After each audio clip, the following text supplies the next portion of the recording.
ضیاء صاحب میں آپ سے پوچھنا چاہوں گی جو واقعہ کربلا ہے اس کا پس منظر اس پر آپ روشنی ڈالیے گا. الحمدللہ رب العالمین والصلاة والسلام علی سید المرسلین وعلی آلہ الطیبین الطاہرین وصحبہ المکرمین المعظمین. اما بعد فاعوذ باللہ من الشیطان الرجیم. بسم اللہ الرحمن الرحیم. رب اشرح لی صدری ویسر لی امری واحلل عقدۃ من لسانی یفقہوا قولی. بلا شبہ کربلا ہمارے لیے ایک درسگاہ کی حیثیت رکھتا ہے. یہ واقعہ اس میں بہت ساری دینی حکمتیں اور بصیرتیں مضمر ہیں. حضرت مولانا سید محمد داؤد غدنوی رحمہ اللہ تعالی کی ایک بہت ہی مایہ ناز تصنیف ہے. اس کا عنوان اور ٹائٹل ہے اسوہ حسین علیہ السلام. کہ جس طرح نبی کریم علیہ السلام کی سیرت مبارکہ ہماری اسوہ حسنہ ہے، اسی طرح حضرت سیدنا امام حسین علیہ السلام کا کردار اور آپ کا موقف اور آپ کا جو انداز زندگی تھا وہ بھی ہمارے لیے مشعل راہ ہے. وہ ہمارے لیے ایک آئیڈیل اور نمونہ ہے. چونکہ نبی کریم علیہ السلام نے خود ارشاد فرمایا ترکت فیکم امرین لن تضلوا ما تمسکتم بہما کتاب اللہ و سنتی. یہ موطا امام مالک کے اندر روایت موجود ہے. آپ فرماتے ہیں تمہاری ہدایت کے لیے میں تمہیں کتاب اللہ دے کے جا رہا ہوں اور اپنی سنت بھی دے کے جا رہا ہوں. لیکن آپ نے دوسرے خطبہ میں ارشاد فرمایا جو صحیح مسلم کے اندر موجود ہے انی تارک فیکم ثقلین. میں تم میں دو بڑی باوقار حقیقتیں اور ہدایت کے ساتھ چشمے تمہیں سونپ کے جا رہا ہوں. تم کبھی نہیں بھٹکو گے اگر ان کے ساتھ رشتہ جوڑے رکھو گے. وہاں آپ نے جو ارشاد فرمایا اولہما کتاب اللہ. ایک ان میں اللہ کی کتاب ہے اور اہل بیتی، ایک میرے اہل بیت ہے واہل بیتی. اور ایک روایت میں فرمایا جو آپ نے تیسرے خطبے میں انی تارکن فیکم خلیفتین کتاب اللہ و اطرتی، اپنے اطرت چھوڑ کے جا رہا ہوں کتاب اللہ کے ساتھ. حضرت نواب سید صدیق الحسن خان رحمۃ اللہ علیہ ارشاد فرماتے ہیں اپنی بہت مایہ ناز کتاب میں تشریف البشر بذکر الائمۃ الاستعشر کے صفحہ نمبر 7 پر ارشاد فرماتے ہیں کہ اطرت مصطفیٰ سے مراد حضرت سیدنا علی المرتضیٰ، سیدہ فاطمہ الزہرا، حضرت امام حسن، حضرت امام حسین اور آگے ان کی اولاد ہے. یہی اطرت مصطفیٰ. آپ نے سنت مصطفیٰ کے مقام پر حضرات اطرت مصطفیٰ کو رکھ کر گویا آپ نے یہ پیغام دیا ہے کہ جس طرح کتاب اللہ کی تفسیر وہ سنت مصطفیٰ اور سیرت مصطفیٰ ہے، اسی طرح کتاب اللہ کی تفسیر اطرت مصطفیٰ کا کردار ہے. اور اطرت مصطفیٰ میں حضرت امام حسین ہے. کربلا کی آپ نے بات پوچھی تو گویا نبی کریم علیہ السلام نے یہ فرمایا حسین منی وانا من حسین. حسین مجھ سے ہے اور میں حسین سے ہوں. یہ من عربی گرامر کے لحاظ سے یا للتبعیض یا للبیان، یا تبعیض کے لیے ہوتا ہے یا بیان کے لیے ہوتا ہے. پہلا تبعیض کا ہے، دوسرا بیان کا ہے. یا کیا فرمایا آپ نے کہ میں کل ہوں، حسین میری شاخ ہے، حسین میری جز ہے. اللہ اکبر. میں پھول ہوں، حسین میری خوشبو ہے. اور دوسرا جو فرمایا وہ انا من حسین، وہاں تبعیض کے لیے نہیں، وہاں للبیان. آقا فرماتے ایک وقت آئے گا اگر تم نے مجھے دیکھنا ہوگا حسین کو دیکھ لینا. حسین کا موقف، حسین کا کردار وہ میرا کردار ہوگا. کربلا میں حسین کا جو موقف تھا وہ اصل میں مصطفیٰ علیہ السلام کا موقف ہے. وہ رسول اللہ کی سیرت کا تسلسل ہے. میرے آقا علیہ السلام کی سنت مبارکہ کا تسلسل ہے.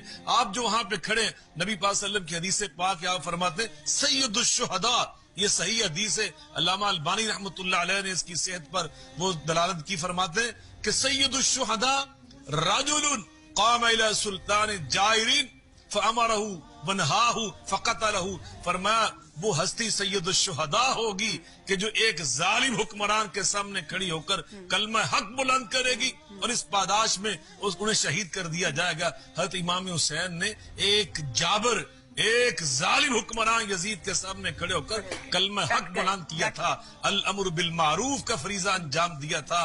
نہیں المنکر، اس کی منکرات میں اس کو روکا تھا، اس کو ٹوکا تھا. چونکہ میرے آقا علیہ السلام نے فرمایا تھا خلافت النبوتی 30 سنتاً ثم یؤتی اللہ ملکہ لمن یشاء. نبوت کی خلافت راشدہ کا عرصہ اور زمانہ صرف 30 سال ہے. اور یہ 30 سال کا عرصہ خلافت صدیق اکبر سے شروع ہو کر حضرت امام حسن علیہ السلام کی 6 ماہ کی خلافت کے اختتام تک آتا ہے اور یہاں پہ ختم ہو جاتا ہے. فرمایا اس کے بعد بادشاہی کا دور ہوگا. یزید جیسا حکمران برسر اقتدار آیا. جیسے ابھی آپ نے سیدنا امام حسین علیہ السلام کا وہ ایک تاریخی جملہ ابھی آپ نے پڑھ کر سنایا، تو یقیناً حضرت امام حسین جیسی ہستی وہ کس طرح، اور دیکھیے نبی پاک صلی اللہ علیہ وسلم کی یہ حدیث پاک مجھے یاد آ رہی، آپ فرماتے ہیں اتقوا من فراست المؤمن فإنه ينظر بنور اللہ، مومن کے اندر اللہ بصیرت اور فراست پیدا کر دیتا ہے، وہ آنے والے حالات کو اللہ کے نور کے ساتھ پہلے اس کے ادراک کر لیتا ہے۔ اس وقت تو شاید دنیا نے یہ عام لوگوں نے نہیں دیکھا تھا جو امام حسین کی نگاہ دیکھ رہی تھی کہ وَاسْتَبَاحَ الْمَدِینَہ۔ علامہ ذہبی رحمۃ اللہ علیہ فرماتے ہیں کہ یزید وہ ظالم حکمران تھا کہ جس نے بالآخر مدینہ منورہ کی بھی حرمتی کی، بیت اللہ شریف کی بھی حرمتی کی، اور مدینہ کے اندر جو ظلم و ستم اس نے ڈھایا تھا، تاریخ اس پہ سچی بات شرمندہ ہے۔ تو یقیناً نبی پاک صلی اللہ علیہ وسلم کے نواسا حضرت سیدنا امام حسین علیہ السلام جو نبی پاک کی تربیت، آپ صلی اللہ علیہ وسلم کی تعلیم سے یہاں تک پہنچے کہ آقا علیہ السلام فرماتے ہیں ان الحسن والحسین سیدا شباب اہل الجنہ، میرا حسین تو جنتی نوجوانوں کا سردار بن کر، سید بن کر، امام بن کر، پیشوا بن کر، رہنما بن کر انہیں بھی ساتھ لے کے جنت میں جائے گا۔ آج وہ جنتی وہ جنت کی دعوت دے رہا ہے کربلا میں کھڑا ہو کر۔ اب آپ دیکھیے جو ان کے مقابلے میں ہیں، آپ ایک طرف حق ہے اور نبی پاک نے فرمایا تھا میں تمہیں کتاب اللہ اور اپنی طرف دے کے جا رہا ہوں وَلَن يَتَفَرَّقَا حَتَّى يَرِدَ عَلَيَّ الْحَوْض، یہ کبھی آپس میں جدا نہیں ہوں گے، اکٹھے رہیں گے جب تک حوض کوثر پہ میرے پاس نہیں آ جاتے۔ آپ یہاں سے اندازہ لگائیں کربلا کے دن قرآن حسین کے ساتھ تھا، یہ اعلان نبوی ہے، یہ زبان پیغمبر ہے، یہ زبان وحی جو فرما رہی ہے کہ کربلا میں قرآن حسین کے ساتھ تھا، یزید کے ساتھ نہ تھا۔ آج حسین کی بات کرنے والا گویا قرآن کی بات کر رہا ہے، اور یزید کی بات کرنے والا وہ قرآن کی مخالفت کی بات کر رہا ہے۔ حضرت امام حسین کا کردار اور آپ کا جو انداز ہے اخلاص اور للہیت پر مشتمل، اور صبر و استقامت کا آپ نے انداز جو دکھایا ہے، اور کلمہ حق پر آپ نے ڈٹ کر کائنات کی آنے والے انسانیت کو یہ پیغام دیا ہے کہ جس بات کو سچ سمجھو، دین سمجھو، شریعت سمجھو، اس پہ ڈٹ جو صداقت بیان کرنے سے مومن رک نہیں سکتا، اتر سکتا ہے سر۔ میں آپ سے پوچھنا چاہوں گی یزید کی حکومت میں اس کی شخصیت کے جو خلا تھے، جو اس کے اندر خامیاں تھیں، کچھ اس حوالے سے بتائیے گا۔ بلا شبہ محدثین کرام رحمہم اللہ تعالی نے اس حوالے سے ہمیں تشنہ نہیں چھوڑا۔ جتنی بھی جرح و تعدیل کی کتب ہیں ان میں بڑی تفصیل کے ساتھ اس کے جو سیاہ کام تھے، اعمال تھے، افعال تھے، ان کی نشاندہی کی گئی ہے۔ حضرت امام ذہبی رحمہ اللہ تعالی نے اس کے حوالے سے ارشاد فرمایا کہ مقدوح فی عدالتہ لیس بأہل للروایہ لأنہ من قتلۃ الحسین ابن رسول اللہ صلی اللہ علیہ وآلہ وسلم واستباح المدینہ حلق سنۃ فلاں فلاں۔ فرماتے ہیں کہ یزید جو ہے یہ صاحب عدالت نہیں ہے۔ عدالت کہتے ہیں کہ جس کا کردار پاکیزہ ہو، متقی پرہیزگار ہو، جس کی شہرت بڑی اچھی ہو، تو فرماتے ہیں یہ ساری چیزوں سے محروم تھا، اس لیے یہ اس قابل اور لائق نہیں ہے کہ اسے حدیث نبوی بیان کی جائے اور روایت کی جائے۔ اسی لیے کسی محدث نے صحیح بخاری اٹھا کے دیکھیں، صحیح مسلم اٹھا کے دیکھیں، جامع ترمذی اٹھا کے دیکھیں، سنن ابی داؤد اٹھا کے دیکھیں، سنن ابن ماجہ اٹھا کے دیکھیں، موطا امام مالک اٹھا کے دیکھیں، سنن نسائی، کوئی بھی حدیث پاک کتاب اٹھا کے دیکھیں، کسی محدث نے یزید سے حدیث نبوی روایت کرنا گوارا نہیں کیا۔ حالانکہ اس نے بہت سارے صحابہ سے تعلیم حاصل کی تھی، حدیث نبوی اس نے یاد کی تھی، آگے لوگ کو اس نے سنائی تھی، خطیب تھا اپنے وقت کا، لیکن کسی محدث نے اس سے روایت پیغمبر، حدیث پیغمبر لینا اور اپنی کتاب میں درج کرنا اس کو عیب سمجھا، اس کو عار سمجھا، اس کو اس لائق نہیں سمجھا، اور آگے اس کی وجوہات بیان کی۔ جب کسی راوی سے وہ روایت نہیں لیتے تو لکھنے کے لیے وہ کذاب تھا، وہ فلاں تھا، فلاں تھا، لیکن اس کے بارے میں جو انہوں نے الفاظ لکھے ذرا سنیے۔ سب سے پہلی بات یہ لکھی لِأَنَّهُ مِن قَتَلَةِ الْحُسَيْنِ ابن رسول اللہ صلی اللہ علیہ وسلم، یہ ظالم انسان وہ ہے جو نبی پاک کے فرزند رسول، چونکہ نبی پاک صلی اللہ علیہ وسلم نے فرمایا تھا یہ میرے بیٹے ہیں اور میری بیٹی کے بیٹے ہیں۔ حدیث پاک میں آتا ہے ہما ریحانتا یا من الدنیا کانا یشمہما یضمہما، پہلے الفاظ صحیح بخاری کے اندر موجود ہے، اور اگلے الفاظ جو میں نے ابھی تلاوت کیے ہیں یہ ہے جامع ترمذی کے اندر۔ نبی پاک صلی اللہ علیہ وسلم فرماتے ہیں یہ میرے پھول ہیں، میرے پھول ہیں. کیا اور جامع ترمذی میں الفاظ ہیں آپ ان کی خوشبو سونگا کرتے تھے. اندازہ لگائیں جن ہستیوں سے میرے آقا کو خوشبو آتی تھی, اگر ہمیں وہاں سے خوشبو نہ آئے تو اللہ کی قسم ہمیں اپنے ایمان پر 100 بار سوچنا چاہیے ہمارا ایمان کہاں پہ کھڑا ہے. لقد کان لکم فی رسول اللہ اسوۃ حسنۃ لمن کان یرجو اللہ والیوم الاخر وذکر اللہ کثیرا. اللہ والے تو وہ ہوتے ہیں جو نبی پاک کے نقش قدم پر چلتے ہیں. آقا کو جہاں سے خوشبو آتی ہے انہیں وہاں سے خوشبو آتی ہے. آقا کو حسین سے خوشبو آ رہی ہے. میرے آقا فرماتے ہیں, علامہ اقبال مجھے یاد آتے ہیں, فرماتے ہیں ایک بھی پتی اگر کم ہو تو وہ گل ہی نہیں. ایک بھی پتی اگر کم ہو تو وہ گل ہی نہیں. جو خزان دیدہ ہو بلبل وہ بلبل ہی نہیں. فرماتے ایک پتی جھڑ دے تو میں تو اس پھول کو پھول نہیں کہتا. یہ علامہ اقبال نبی پاک کے غلاموں کے غلام ہیں. لیکن نبی پاک صلی اللہ علیہ وسلم اگر امام حسین کے اندر انسانی اوصاف کی ساری اعلیٰ خوبیاں اور پتیاں موجود نہ ہوتی تو نبی پاک صلی اللہ علیہ وسلم کبھی ان کو زبان وحی سے کبھی نہ فرماتے یہ نبوت کے پھول ہیں. نبوت کی زبان اتر نے تب ہی فرمایا امام حسین کے اندر ساری انسانی اعلیٰ خوبیاں موجود تھی. ایسی ہستی کو قتل کرنے والا, فرزند رسول کو شہید کرنے والا, اللہ قرآن میں فرما رہا ہے وَمَن يَقْتُلْ مُؤْمِنًا مُتَعَمِّدًا فَجَزَاؤُهُ جَهَنَّمُ خَالِدًا فِيهَا وَغَضِبَ اللَّهُ عَلَيْهِ وَلَعَنَهُ. کہ جو اللہ کے کسی مومن بندے کو قتل کر دیتا ہے وہ ملعون ہوتا ہے, لعنتی ہوتا ہے, اللہ کو اس پہ غضب نازل ہوتا ہے, ہمیشہ جہنم میں رہے گا. یہ عام مومن کی بات ہو رہی ہے. امام حسین عام مومن نہیں ہے. امام حسین هو الامام الشریف الکامل.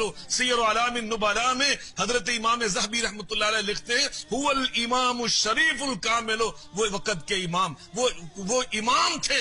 اور امام بھی کیسے, الشریف, جو سید تھے. سید شریف کہتے ہیں عربی میں سادات کو, نبی پاک صلی اللہ علیہ وسلم کی اولاد اور آل کو. فرمایا وہ نبی پاک کی آل میں سے امام تھے. اور کیسے امام تھے, الکامل, کامل, ان میں کوئی عیب نہ تھا, کوئی نقص نہ تھا. نبی پاک علیہ الصلوۃ والسلام کی وہ نواسہ ہستی. تو فرمایا ان کا قاتل, ذرا اندازہ لگائیں جب ایک مومن کا قاتل لعنتی ہوتا ہے, ایک عام مومن کا قاتل جہنمی ہوتا ہے اور ہمیشہ جہنم میں رہتا ہے. امام حسین جیسی ہستی کا قاتل یزید ہو اور پھر اس کے بارے میں ہم کوئی اور بات سوچیں, کوئی اور تصور کریں. یہ تو اللہ کے قرآن کی ہم تکذیب کر رہے ہیں, رسول اللہ صلی اللہ علیہ وسلم کے ارشادات کی ہم توہین کر رہے ہیں. تو نبی کریم علیہ الصلوۃ والسلام نے ارشاد فرمایا کہ میرا بیٹا, آپ نے پوچھا تھا کہ نبی پاک نے بتایا تھا. حضرت علی المرتضیٰ کرم اللہ وجہ الکریم ارشاد فرماتے میں ایک دن بارگاہ نبوی میں حاضر ہوا. سلسلۃ الاحادیث الصحیحہ آج کے دور کی بہت ایک معتبر ترین کتاب کا نام ہے, جس کے مصنف علامہ ناصر الدین البانی رحمہ اللہ تعالی جیسے محدث تھے. وہ حدیث پاک درج فرماتے ہیں, وہ فرماتے ہیں جناب حیدر کرار سلام اللہ علیہ وکرم اللہ وجہ الکریم بارگاہ نبوی میں حاضر ہوئے تو کیا دیکھا, میرے آقا رو رہے ہیں, آنسو بہ رہے ہیں, اتنے آنسو بہ رہے کہ داڑھی مبارک تار ہو چکی ہے. عرض کرتے ہم آپ پہ قربان جائیں, آپ کیوں رو رہے ہیں؟ ما یبکی کا یا رسول اللہ صلی اللہ علیہ وسلم, آقا آپ کیوں پریشان اور رو رہے ہیں؟ فرمایا ابھی جبریل اٹھ کر گیا ہے. اور ایک موقع پر آپ فرماتے ہیں فرشتہ ایک اور آیا تھا جو کبھی زمین پہ نہیں آیا. 3 بار میں نے 3 احادیث میں پڑھا, الگ الگ فرشتے آتے رہے اور آ کے یہ خبر دیتے رہے. یہاں سے ایک اور بات بھی نبیہ بہن سمجھ آتی ہے, آسمان پر بھی کھلبلی مچی تھی. شہادت امام حسین کی خبر وہاں موجود تھی, وہاں کھلبلی پہلے مچی تھی, پریشانی تھی فرشتوں کے اندر. وہ حزن و ملال کا شکار تھے, تڑپ کر اضطراب کے ساتھ کلک کے ساتھ بارگاہ نبوی میں حاضر ہو کے کہہ رہے. جبریل امین کہتے ہیں کہ آقا آپ کا یہ بیٹا حسین سیقتل بشط الفرات, یہ فرات کے کنارے کسی وقت شہید کر دیا جائے گا. اگر آپ پسند کرے تو میں وہاں کی مٹی ابھی آپ کو دکھاتا ہوں.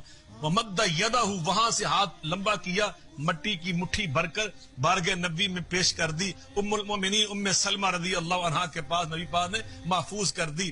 کہا ام سلمہ اس کو سنبھال کر رکھنا, میں قربان جاؤں. نبی پاک صلی اللہ علیہ وسلم نے تمام امہات المؤمنین میں سے صرف ام سلمہ کا انتخاب کیا, صرف ام سلمہ کا. بعد میں پتا چلا کیوں انتخاب کیا تھا کہ ساری امہات المؤمنین واقعہ کربلا سے پہلے اللہ کے پاس جا چکی تھی. ام سلمہ کو اللہ نے زندہ رکھا کہ نبی پاک نے امانت کربلا کی مٹی کی ان کے حوالے کی تھی. کام مرتبان میں سنبھال کے رکھنا, دیکھتی رہنا, جس دن یہ خون میں تبدیل ہو جائے وہ دن میرے بیٹے حسین کی شہادت کا دن ہوگا. یہ صحیح حدیث میں آپ کو سنا رہا ہوں. تو نبی پاک نے تو پہلے ہی وہی کے ذریعے بتا دیا تھا پہلے کہ میرا بیٹا امام حسین شہید کیا جائے گا اور یہ رتبہ شہادت پر فائز ہوگا. امام ابن کثیر فرماتے ہیں یہ کون سی ہستی امام حسین؟ فرمایا انہم ذریۃ طیبۃ وجد علی من اشرف بیت وجد علی وجہ الارض. فرماتے ہیں یہ وہ پاکیزہ ذریت ہیں کہ روئے زمین پر ان سے زیادہ پیارا اور کوئی اعلیٰ اور اشرف گھرانہ نہ تھا جس کے یہ چشم و چراغ امام حسین تھے. اللہ اکبر. حضرت امام حسین کے بارے میں حضرت امام احمد ابن حنبل امام اہل سنت ان کے بیٹے نے ایک دن پوچھا بابا ذرا صحابہ کی ترتیب تو بتائیں فضیلت کی. کہا بیٹا ابو بکر پھر عمر پھر عثمان چلتے گئے 19 صحابہ کا نام لے گئے, حضرت علی کا ذکر ہی نہ کیا. بیٹا حیران ہو کے کہتا ابا جان آپ نے حضرت علی المرتضیٰ کا ذکر ہی نہیں کیا, 19 صحابہ کی آپ نے لسٹ سنا دی. کہا بیٹا آپ نے مجھ سے صحابہ کی ترتیب پوچھی تھی, اہل بیت کی ترتیب نہیں پوچھی تھی. فرمایا اہل البیت لا یقاس بہم احد.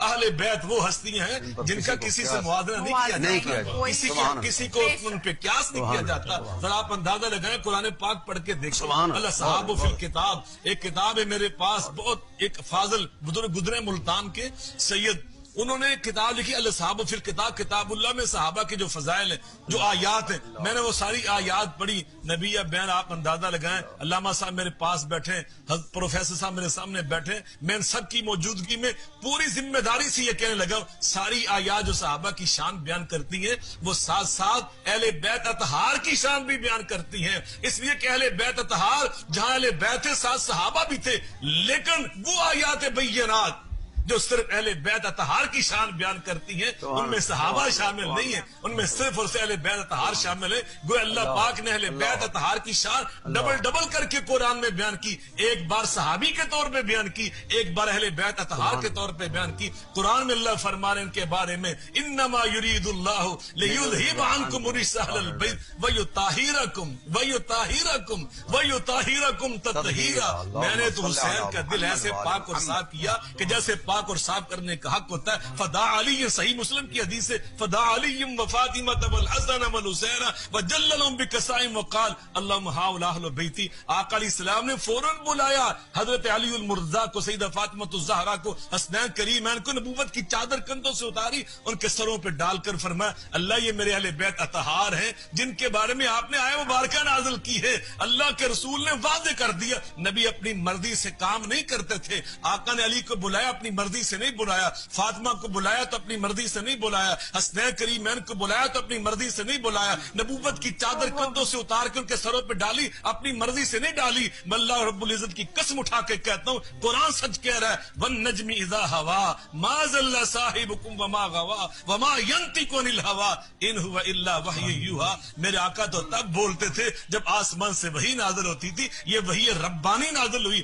آقا نے علی کو بلایا, فاطمہ کو بلایا, حسنین کریمین سلام اللہ علیہ مجمعین ان کو بلا کر نبوت کی چادر ان پہ ڈالی, اور جو زبان ادھر سے فرمایا اللہ کی مرضی سے فرمایا یہ میرے اہل بیت اطہار ہیں کہ جن کے دل اللہ نے پاک اور صاف کر دیے. تو یقیناً اس ہستی کو قتل کرنے والا محدثین کرام فرماتے قاتل حسین ہو اور اسے حدیث نبوی روایت کیجئے. بس تباہ المدینہ, اس نے مدینہ کی بے حرمتی کی. ابھی علامہ صاحب نے کچھ اس کا نقشہ کھینچا, بیت اللہ کی اس نے بے حرمتی کی. اس سے اور بڑی اس کی کیا بدعمالی ہو سکتی ہے. ہم نے ایک کتاب ترتیب دی, اس کا نام ہے ایام یزید. اس میں ہم نے اہل حدیث علماء, اہل سنت علماء, محدثین کرام کی جو یزید کے بارے میں ان کی آراء علمی وہ ہم نے ساری کتابوں سے اکٹھی کر کے بڑی ترتیب کے ساتھ بیان کی ہیں. اور شیخ الحدیث علامہ مصطفیٰ مصطفی اللہ کو نوجوان کو جزائے خیر دے, اس نے بڑی اس پہ محنت کی اور یہ ثابت کیا کہ تمام اکابرین امت علماء تشیع تو ہیں ہی ہیں, علماء اہل سنت میں اہل حدیث ہو گئے, دیوبند ہو گئے, بریلوی ہو گئے, حنفی, مالکی, شافعی, حنبلی, سارے محدثین کرام وہ سب اس بات پہ متفق ہیں کہ یہ ایک فاسق انسان تھا, ایک فاجر انسان تھا, یہ قاتل امام حسین تھا, اور یہ نبی پاک صلی اللہ علیہ وسلم کا یہ گستاخ اور بے ادب تھا, اور یقیناً یہ جنت میں نہیں جائے گا. یہ جہنمی انسان ہے کہ رسول اللہ صلی اللہ علیہ وسلم کے نواسے کا قاتل. اس میں کوئی شک نہیں. ضیاء صاحب جس خوبصورتی سے آپ نے اہل بیت محبت کی جو آپ نے داستان بیان کی ہے, میرے خیال سے اسے خوبصورت الفاظ میں بیان کرنا اس کو میں نہیں سمجھتی کہ کوئی اور کر سکتا تھا. بہت شکریہ آپ کا.